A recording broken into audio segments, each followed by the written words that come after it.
السلام عليكم ورحمة الله وبركاته صاحبة شرفت الأمال وبجوتان مقال كان قرح بدن وصحيحيدني كسر وصحيح مجا عبد الوهاب أدب لي ويدي مجا السجنة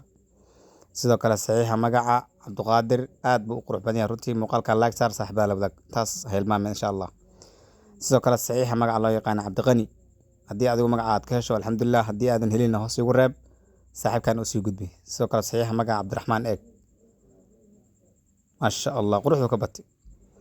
sidoo kale saxiixa magaca cabdisalaan saxiixa magaca loo yaqaana cabdimaalig maasha allah eeg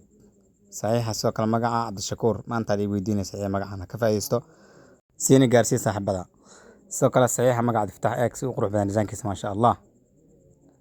sidoo kale saxiixa magaca loo yaqaana cabdirashiid muuqaalkan hawada geliya insha allahu taala qolalka lagu shargarayo haddii aad magaca aad ka hesho alxamdulilah haddii aadan helin hoos igu reeb saaxiibkaana magaciisa usii gudbi insha allah si uu kaga faa'iideysto muuqaalkan kan xigan la soo mahadsanidin